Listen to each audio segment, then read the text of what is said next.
I have been a Deep Purple fan for decades, but I finally saw this guy here live yesterday.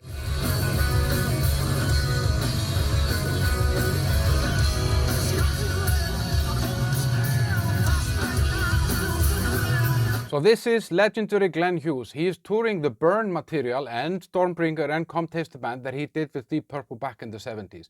This is the last time that he's going to take this tour on the road, so you might want to stick around for this concert review to figure out if this is something for you to see or not. So I drove 2.5 hours from Prague to see this gig, and I was super excited about it. I had secured an interview with Glenn before the gig, so I was obviously very excited about that as well, but I also had some doubts. My first doubt was, can Glenn Hughes really sing? I had seen a lot of stuff online, but I had to see it with my own eyes to kind of prove it that this guy can deliver like this. And the second doubt kind of came to me when I came there, because I found out that the band had a sleepless night.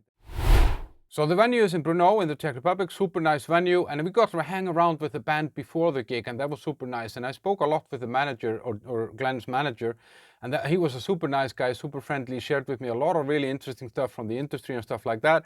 But he also told me that kind of created the third doubt. He told me, yeah, it's just 8 songs, and we're gonna do this in extended jam versions, kind of like the California jam back in, I think that was 74 or something like that.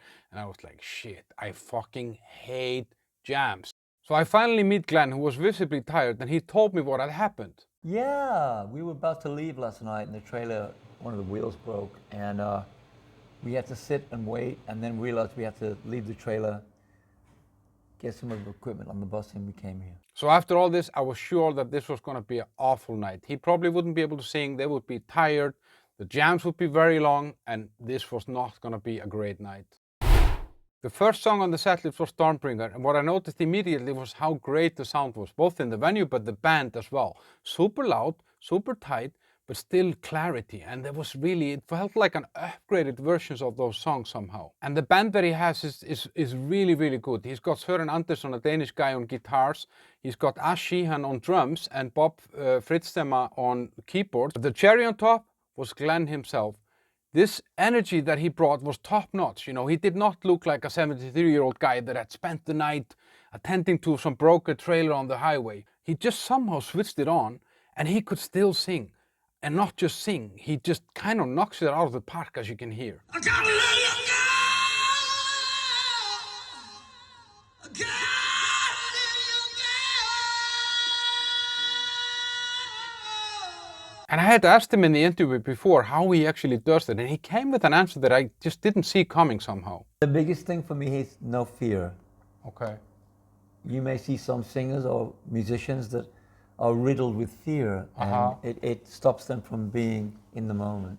The setlist was 8 songs for 1 hour and 45 minutes, so I sort of expected a lot of really, really long jams, but it actually didn't turn out like that, because even some of the songs, even if they were in very extended versions somehow, it never turned into some sort of an ego stroking or anything like that. It was really just, they gave us fun, you know, and also they delivered it with passion and some energy that you felt that they would not want to be anywhere else than on that stage doing that. They all loved it. So this proved my third concern wrong. And actually what I found out is that you can do a 10-minute drum solo as long as you're fun while you're doing it. And this guy, Ash Sheehan, he did that. He's kind of a hybrid somewhere between Bonham and Keith Moon, and meets Tommy Aldridge with his energy. He's just an amazing guy, and I kind of have to drop that name, Søren Andersson, the guitar player. He plays guitar in such a fun, youthful, energetic way that it lifts the songs to a different level somehow. It's amazing. You gotta check out this band, guys. You know, the show and the lights were cool, really appropriate, and he had this banner behind him, like a retro picture of himself with like flower power and all that stuff, and yeah, the lights were cool, kind of switching between colors like lights do, but you know, in a nice way, and it kind of enhanced the show and gave it this kind of retro feeling. Glenn was really good with the crowd. He spoke a little bit between songs and stuff like that, and he told some stories, but it never really dragged out, and it was super, super interesting that it actually went really fast. So my verdict on this, guys, is that the pros are that he still has the most amazing fucking voice out there. The band is great, it sounded great, it's tight, it's loud, but it's clear. Such legendary songs, and that setlist mix was really, really great. You know, like, I can't really say that anything was missing somehow. And it gave us a little bit of feeling with the jamming, is that how this music actually looked like and sounded like back in those days, you know, when they were doing those California jams and Made in Japan and all these things that Deep Purple did. They kind of gave us that retro feeling. It was almost like going into a time machine in some way. Now the negatives, I can't really say a lot of negatives about this, but I mean, obviously with those 3 albums in mind, there could have been a lot more songs, but then yeah, the program would have been longer. But it would have been great though if it would have turned into more of a storytelling session plus a lot of songs, but then we would have needed like 5 hours or something like that. So this was a 10 out of 10 experience. You should definitely go and see them. I know that they have some more European days. They're gonna go to the US as well. I would be very happy if you'd like this video and subscribe to my channel for more concert reviews, album reviews, and interviews. And I'm gonna drop that interview with Glenn later this week. Now, I also want to turn your attention to this video here. This is Dirty Honey, kind of a modern classic rock band out of California. Great band that I saw live in Prague recently, and I did a review on them. So check that out.